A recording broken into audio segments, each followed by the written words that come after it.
Shalom Aleichem, on est dans Menachot Daf Vav et on commence Bezrat Hashem à la Mishnah. Et on va nous parler des trois sortes d'huile qu'on peut produire d'un olivier.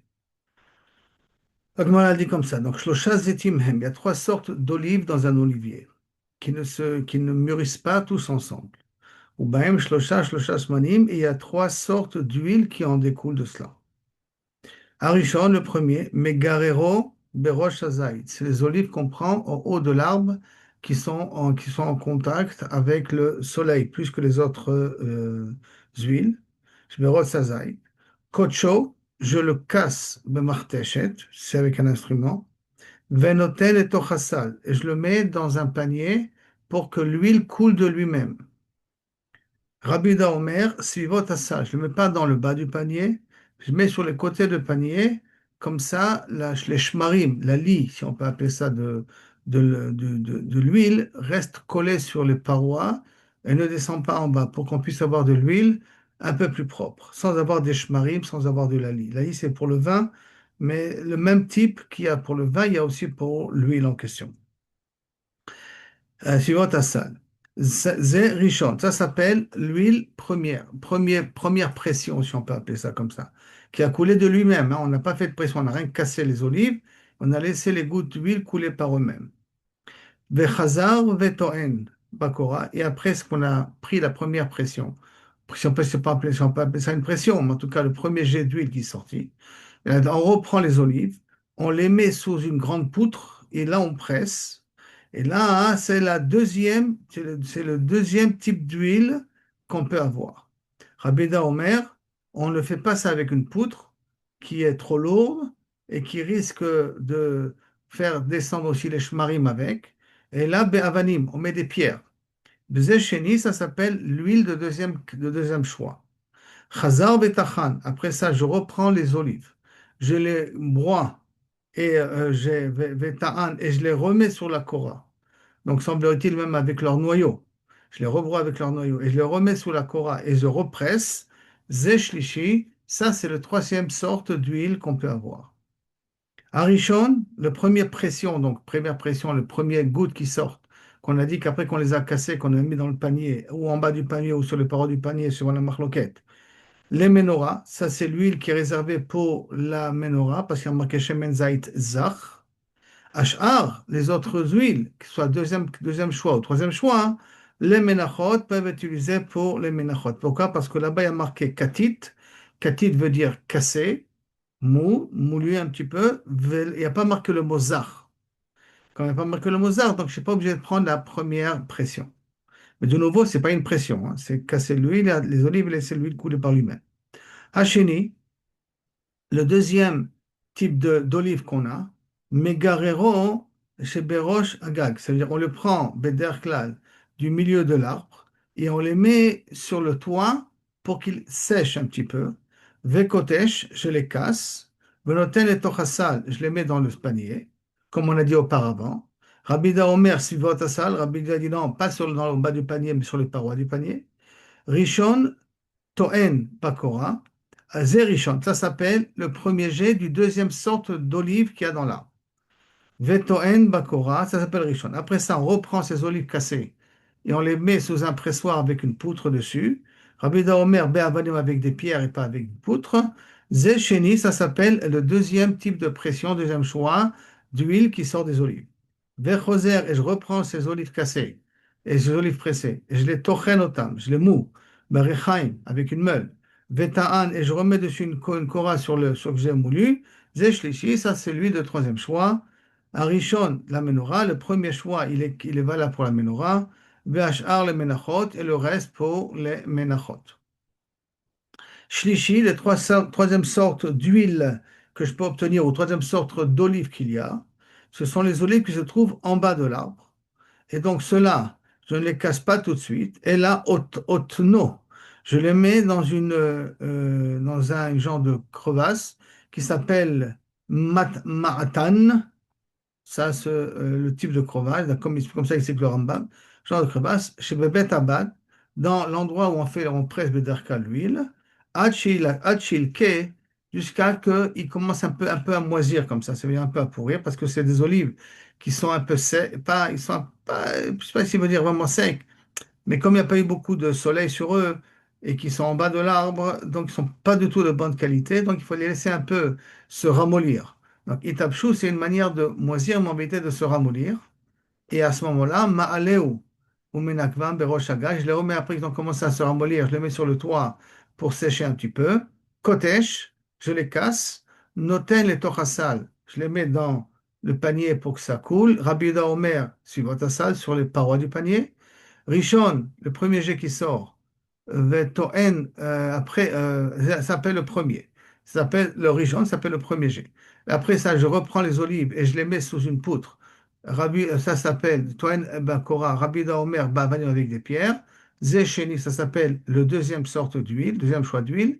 Bechazar Betachan, je reprends toutes ces huiles-là, tous ces olives-là, et je les broie dans des rechaim avec meule. Betaan, et je remets une kora dessus. Zeshlishi, ça c'est le troisième sorte d'huile. Arishon, la menorah, le premier c'est pour lui, pour la menorah. Vashar, les menachot c'est pour utiliser pour les menachot, pour les fameux korban menachot en question. Maintenant, la Gemara elle veut d'abord essayer de comprendre le début de la Mishnah. Dans le début de la Mishnah, il y a marqué megarero. Que ça veut dire le mot megarero, hein? Donc, la Gemara elle demande Ibayaleo, megarerot, nan? Est-ce qu'il faut lire megarero? Ça veut dire que les garinim, euh, comme ils ne mûrissent pas ensemble, donc je les laisse un petit peu sur l'arbre jusqu'à qu'ils mûrissent. Ou megalelantnan, ou que, plutôt, là, je les prends que ceux qui sont mûrs, et ceux qui sont plus mûrs, je les prends pas, ou que je les laisse sur l'arbre, c'est megalelantnan, ça veut dire je les laisse sur l'arbre, jusqu'à que tous les olives qui se trouvent en haut de l'arbre soient mûrs, soit mes bouchalim, soient mûrs ou je cueille que ceux qui sont mûrs et les autres qui ne sont pas mûrs, je les laisse. Alors la Gemara dit Tashma. Bien, regarde, je te dis, il y a une braïta. Il y a marqué dans le din de la menorah, Shemen Zait. Shemen Zait.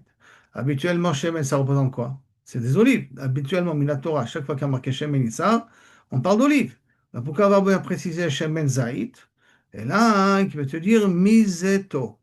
On apprend d'ici, ça de l'huile qui est cuit, qui est mûre de l'olive, pendant qu'il est encore olive. Euh, et que l'huile sort sans avoir besoin de mettre une pression dessus. Mikan, en gros, de là, on a dit, Zait Rishon, le Zait, les premiers Zait qu'on apprend, Megalelo, on les pose, les Itbachel Berosh Zait, pour qu'ils le mûrissent sur le haut de l'arbre, Vekonsol et Betabad, après ça, on le met dans le pressoir, Vetochano Berchaim, et après, on les broie avec une meule. Venotno Vasalim, et après, on les met dans des paniers pour qu'ils se filtrent des shmarim et de toutes les saletés qu'il peut y avoir. Shemen hayotse mimeno ze harishon, l'huile qui sort en premier s'appelle la première pression. Vetaan, et après ça on prend Bekora, on fait une pression avec une poutre dessus. Veshemen hayotse mimeno ze sheni, lui qui sortira de la pression avec la poutre s'appelle du deuxième choix. Vechaza au pirek, après il reprend les olives qui se trouvent sous la poutre. Vetachan berechaim, il les broie avec la meule.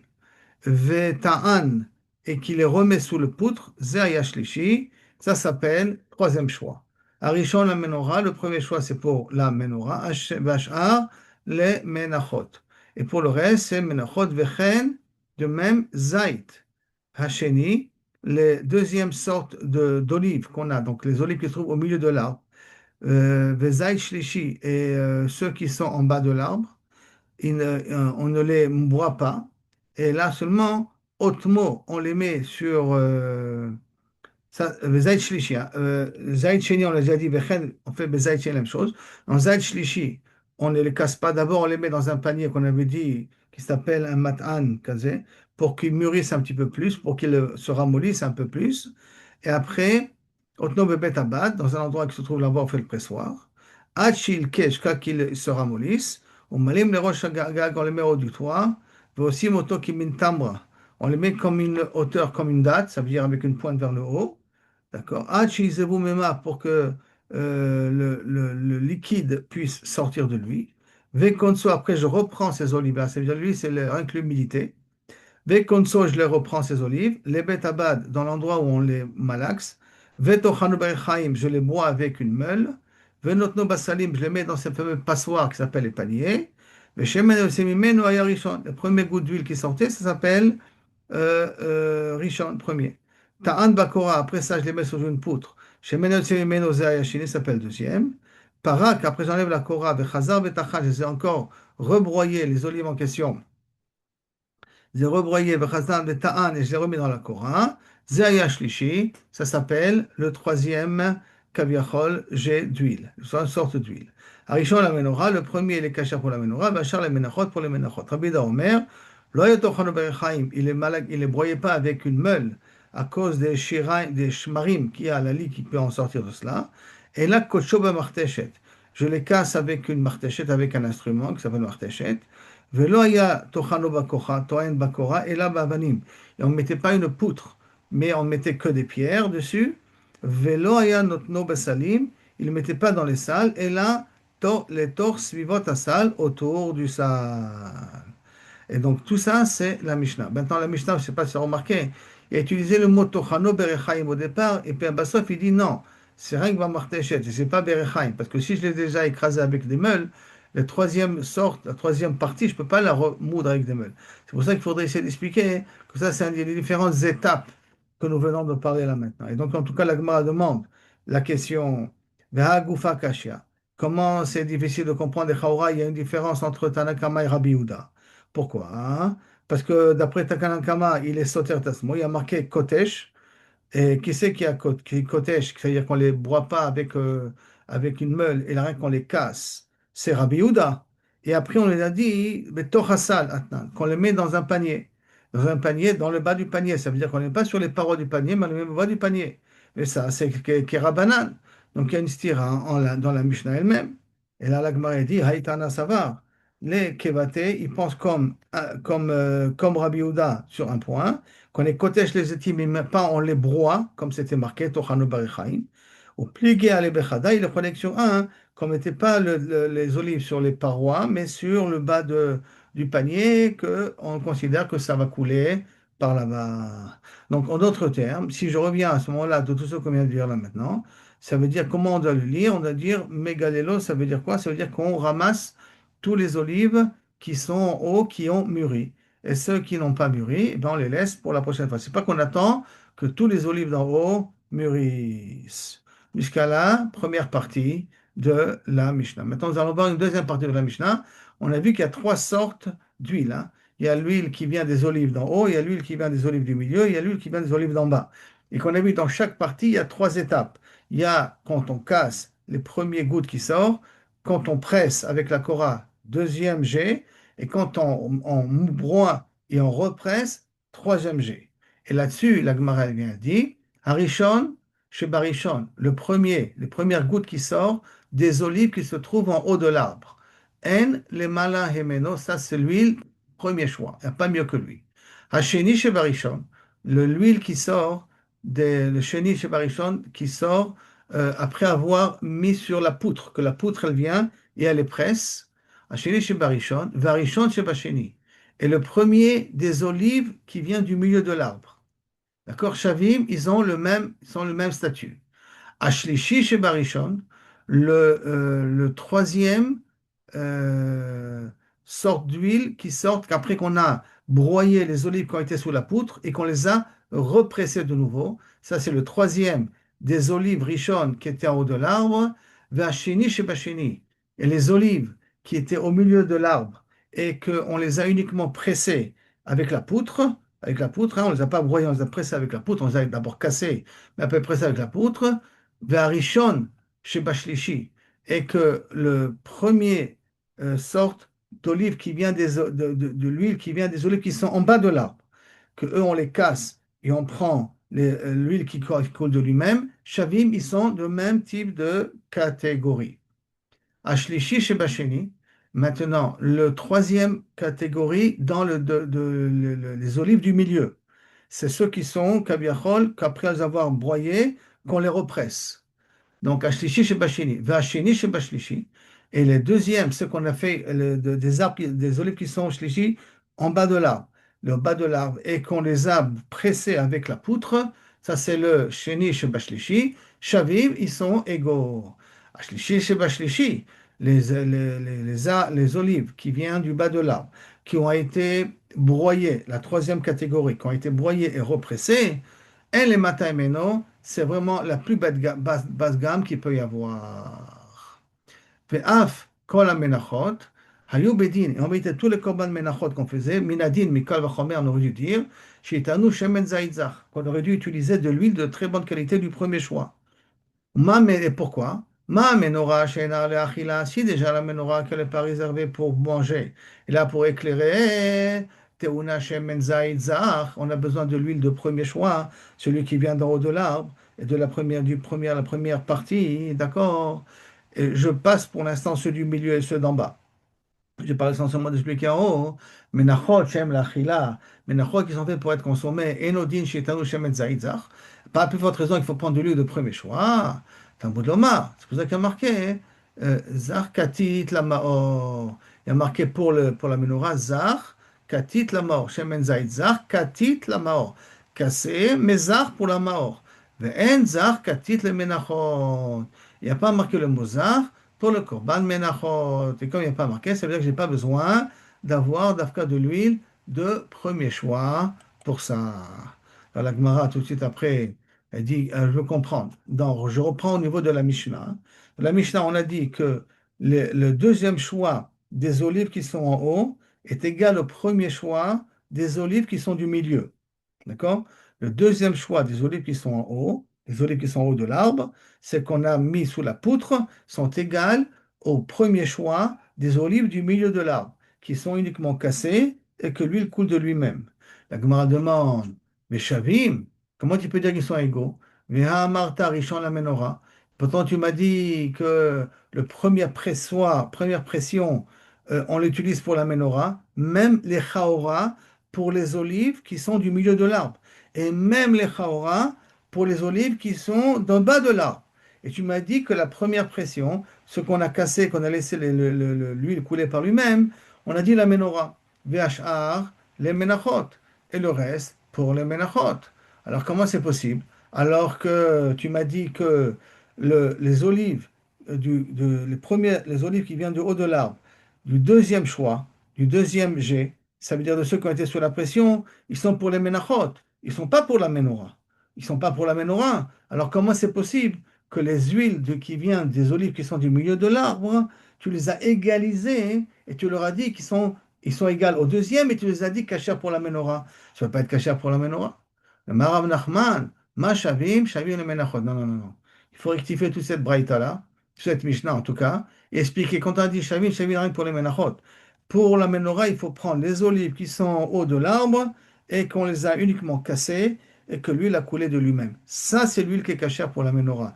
Pour tout le reste, quand on a dit Shavim, c'est les Menachot. Pas Shavim pour la menorah, mais Shavim pour les Menachot. La Gemara continue. Af, quand la Menachot a eu bedin. Les Menachot, mi'ikar adin, on aurait dû prendre Shemen Zaïd Zach. D'accord? Tanou Rabanan. Zach, en Zach et la Naki. Que veut dire le mot Zach? Zach veut dire propre, Naki. Rabbi Yehuda Omer, Katit. En Katit et la Katouche. Et Rabbi Yehuda, tu dis c'est quoi Katit? Katit, ça veut dire Katouche, tu dois les casser. Yachol Yezach Katit Pasoul les Menachot. Est-ce que c'est possible que Ezach est cassé en même temps, c'est Pasoul pour les Menachot? Talmud Lomar, Visaron Soled Balul Bashemen. Katit. Katit, ça veut dire que le Isaron Soled, ça c'est la Menachot. Balul Bashemen, mélangé avec de l'huile. Katit qui vient de quelque chose qui est cassé. Ça veut dire qu'on a broyé. Broyé, pas broyé avec une meule, mais qu'on a cassé, qu'on a pressé. ואם כן, מה תלמוד לומר למאור? על הפוקע מרקיע זמר שמן זית זת למאור, אלא מפני החיסכון, à cause de l'économie. C'est quoi l'économie? מה חיסכון? De quelle économie on parle ici? אמר רבי אליעזר, התורה חסה על ממונם של ישראל. La Torah, elle a eu pitié, elle a pris en considération que les Bnei Israël ne sont pas obligés de payer beaucoup d'argent. Pourquoi? Parce que la menorah, hein, elle a besoin d'un 2 logs, de 2 logs et demi, elle a besoin d'une quantité d'huile. D'accord? Et cette quantité d'huile qu'on a, hein, on peut l'avoir de l'huile de premier choix, de ces olives-là qui sont au haut de l'arbre et on les a ramassées après avoir cassé les olives sans faire de pression sur eux. On peut les avoir là-bas, mais c'est de l'huile très très chère. Or, le Korban Menachot, et c'est une fois dans la journée que je dois le faire. Alors que le Korban Menachot, les gens, ils amenaient plusieurs Korban Menachot par jour. Et si on leur avait demandé de prendre de l'huile de premier choix, comme on vient d'expliquer là maintenant, Katit Lamahor, Shemen Zaïdza Katit Lamahor, ça leur a coûté très cher. Donc la Torah elle était chassal mamonam chez Israël, et on a déjà appris ça, d'où on était chassal mamonam d'Israël, du fait qu'il a donné à boire aux troupeaux. On a déjà appris ça auparavant. C'est pour cela qu'on a rendu cachère les autres sortes d'huile pour le korban menachot. Tzaved Israël vekol lecha shemen zayit zach, qui te prend de l'huile de propre, très bonne qualité. Amar Rabbi Shmuel, ben Achmadi, elecha veloli, à toi et pas à moi, que dit Akadosh Baruch Hu, parce que lo leora nitzarir, parce que moi j'ai pas besoin de l'huile pour éclairer. Akadosh Baruch Hu n'a pas besoin de lumière. Et là c'est pour toi, c'est pour éclairer les bénis Israël. La menorah elle est pour nous, elle n'est pas pour Boré Olam. כביכול. La même chose, la Gemara elle continue, Shulchan, Betzafon ou Menorah Badarom. Shulchan trouvé au nord. Si je prends ici, si je fais en carré, ça c'est si je considère que ça c'est le Oel Moed, d'accord, tout ça en long. Kodesh HaKodeshim qui est là. On a le sud ici, et on a le nord là. Au sud, on mettait la menorah, et au nord, on mettait le Shulchan. Là, c'est le Kodesh HaKodeshim, la parochet qui sépare ici, d'accord? Qui sépare. Et là, donc ici, au sud, se trouvait la menorah et au nord se trouvait le lechem apanim. Et donc, Shulchan Batzafon, Menorah Badaron, Amar Rabbi Zerika, Amar Rabbi Elazar, Lo Lachila Nitzari, j'ai pas besoin de la table pour manger. Lo Leora Nitzari, j'ai pas besoin de la lumière. Vayas la Bait Chalone Shkufim. Shlomo Amelech, quand il a construit le Beth Amikdash, il a fait des fenêtres qui sont, kaviachol, ouverts de l'extérieur et à Toumim, et ils sont fermés de l'intérieur. Or, normalement, des fenêtres sont faits pour faire entrer de la lumière de l'extérieur vers l'intérieur. Or là, c'est exactement l'inverse. L'orifice, il était étroit de l'intérieur et large de l'extérieur. Pourquoi? Pour nous dire, Tanash kofim ibifnim, ve'atomim ibachutz. Atomi Bachut, ça veut dire que pour que Atum de recevoir la lumière extérieure et Shkofim de recevoir de la lumière intérieure. Pourquoi? Pour nous dire Lo leora nitzarir. J'ai pas besoin de la lumière là dans le Beth Amikdash. Michutz la parochet haïdout. En dehors de la parochet haïdout, Boel Moed, dans la tente d'assignation. Et dout hu l'école Bayolam, c'est un témoignage pour tout le monde. Shashrina Shora Israël. Mais Im Tomar, le Ran, si tu veux me dire que normalement, non, c'était la menorah, c'était pour éclairer dans la nuit, là-bas dans le Beth Amikdash, alors Kol Arbaim Shana, Shalcho Israël Bamidbar, le Alcho Ila Leoro, on avait une colonne de feu qui nous a éclairé pendant tous les 40 ans. Et là, Edou, dans quel témoignage vous? Chol Bayolam, Shashrina Shora Israël, que la Shrina est dans Israël. Comment ça prouvait que la Shora était Shrina Israël? Maïdouta, Amar Rabia, Amar Rabba, Zener Marabi c'est le bougie du milieu, c'est le candélabre, il est en 7 branches. Celle du milieu, d'après l'explication, d'après une autre explication, c'est l'avant-dernière bougie. L'avant-dernière bougie, ça c'est le ner maravi, shenoten bashemen keneget chavotea, la même quantité d'huile que le reste du candélabre, ou memena hayamadik, il commençait par allumer d'abord cette mèche-là, ben bam sayem, elle restait allumée jusqu'à après que toutes les autres bougies ont été éteintes. Ça, c'était la preuve que la Shrina était Shora dans Israël, dans la Menorah. C'est aussi dans le Chem Apanim qui restait toujours frais, chaud, frais, sans moisir, sans s'abîmer et tout. Mais déjà dans la Menorah qui a représenté la Chokhmah et la Shrina et la Ruach HaKodesh et la Torah et tout ça, et ça se représentait à travers ce ner Marabi qui prenait du temps à s'éteindre. Jusqu'à la deuxième partie, troisième partie. Matnitin, dans le Mishnah. Maintenant, on parle des Nesachim. D'où on amenait les grappes de raisin. Alors, Keduchim va Atulim, alpha. Tous les raisins qui viennent d'un endroit qui s'appelle Keduchim, qui s'appelle Atulim, alpha, c'est le premier choix. Les Yain, alpha les Yain. Shenia, la haine, deuxième choix, c'est Bet Rima. Tu vois la Bet Rima ou Bet Alavan, de l'endroit qui s'appelle Bet Lavan. Bahar dans la montagne, avec Kfar Signa Babika, Kfar Signa qui se trouve dans la plaine. Kol haratzot hayu ksherim, mais tous les autres contrées étaient cachés aussi pour amener les nesachim. Et la mechan hayu meviim, et la mechan hayu meviim, et la mikan hayu meviim, et là, on a amené d'Avka de ces endroits-là qui étaient de meilleure qualité. Mais en vérité, je peux amener du vin de tout Eretz Israël pour ça. Par contre, en meviim, on n'amenait pas des grappes de raisin, l'omi bet azvalim, pas de terrain qu'on avait besoin de mettre de la bouse pour pouvoir fertiliser le terrain. L'homme bet hashlachim, pas des terrains qu'il fallait être arrosés et que la pluie ne suffisait pas. De velom ima shel Isra benem, et pas des vignes où il y avait qu'on avait planté au milieu des herbes, des plantes, n'importe quoi qui affaiblissent les racines de la vigne. Les mêmes dynimes qu'on a dit au niveau des olives, les mêmes dynimes qu'on a dit au niveau du soleil, d'accord? Vihim et vik, et si on a amené quand même à cet endroit-là, kacher. En maviim halistayon. On n'amène pas d'un endroit qui s'appelle Istayon là-bas. Ve'im hevi kasher. Si c'est amené, c'est quand même kasher. Ven mevi yashan. On n'amène pas du vin qui est vieux, d'accord? Yashan, du vin qui vient des grappes de raisin de l'année dernière, si on avait réussi à les garder, hein. Livré Rabbi, Chachamim, Marchéri. Par contre, Chachamim, il dit c'est quand même kasher, même si tu as des grappes de raisin ou du vin de l'année dernière, c'est aussi valable. En mevim lo matok, pas du vin doux. Velo meuchal, pas du vin enfumé. Velo mevushal, pas du vin cuit. C'est pour ça que le Rambam, il est possèque que pour que le vin soit kasher, pour le kiddush, il faut que ça soit sans sucre, bien entendu, sans sulfurique, pas pasteurisé. Tout ça, ça s'appelle mevouchal, pas sucré, bien entendu. Mais mevi pas soul. Et s'il a amené de ce type de vin-là, c'est pas soul. El mevi mina daliot, on n'amène pas du vin, on fait pas du raisin du vin avec des grappes de raisin qui sont posées sur des poutres. Et on fait pousser la grappe, le raisin, et on les met sur des poutres pour qu'ils s'étalent un peu plus. Sur ces poutres-là, pour faire étaler le vin, on ne prend pas des grappes de raisin de là-bas.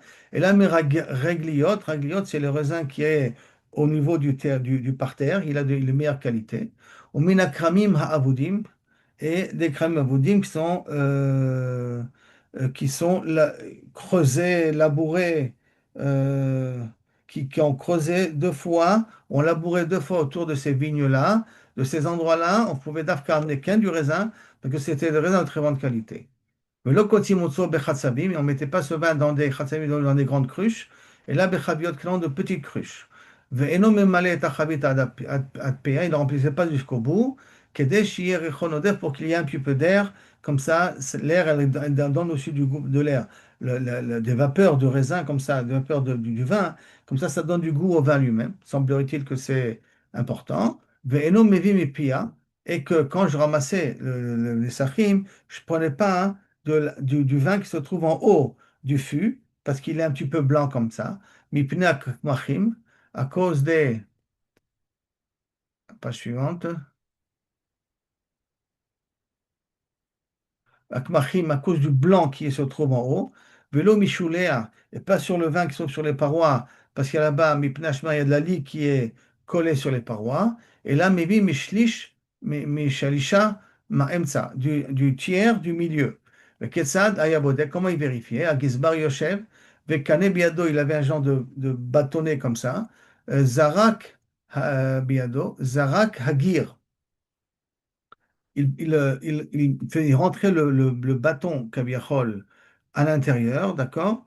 Et que quand il commençait à se faire sortir le blanc qui flottait en haut du, des shmarim, et kish bakane, il tapait avec le canet, et Rabbi Yossi ben Rabbi Yehuda Omer, sheyesh bo kmachim psulim. Et du vin qui a des kmachim, qui a ce blanc-là, ce blanchâtre-là sur le haut, il est pas soul. C'est une marque temimim, yelachem, il faut que ce soit temimim. Et minchatam temimim, et dans minchatam, il y a marqué temimim, yelachem, veniskeem. De la même façon qu'on a dit que pour le solet, s'il y avait de la farine, quand il mettait sa main à l'intérieur pour vérifier s'il y avait de la farine, s'il était un petit peu sale, le solet, il fallait encore le tamiser. Comme il y a marqué là-bas, Temimim au niveau des solets, et il y a marqué en même temps, Temimim iyu lahem veniskehem. Alors même dans le vin, hein, il ne faut pas qu'il ait ce blanc-là. S'il a ce blanc-là, ce vin, il est pas sourd d'après Rabbi aussi. Mais pour Tanakama, c'est pas sourd. D'abord, il attendait à ce que tout le blanc s'en va, tout le blanc tombe, et après que tout le blanc est parti, il tapait avec le petit bois, ma quiche, bacané, il tapait avec le bois pour qu'il ne disait pas stop, arrête de faire couler le raisin. C'est-à-dire que si on a le fût, il y a du blanc, il faisait couler tout le blanc, et après, il prenait le vin qui reste. Mais comment il lui disait? Il ne disait pas stop, il tapait avec le bâton, parce que le fait de parler, ça abîme le vin. Le vin, il a besoin de silence. Alors, il donnait un petit coup comme ça, hein, pour pas abîmer le vin en question. Et là, on est arrivé, Béchar Tova, à la Gemara. Baruch Adonai l'olam, Amen, Amen. Bodou Hashem Kitov. Tous les miracles que tu fais, et tu continues à nous faire, et que Bezrat Hashem, Niske Lirot, Bishua Gedola, Lano le Kol Am Israël, Amen, Ken Irason, encore cette année. Bezrat Hashem. Ça va, c'est bon? Amen. Ouais, c'est bon. Vous avez arrêté le recording? Une seconde, j'arrête le recording.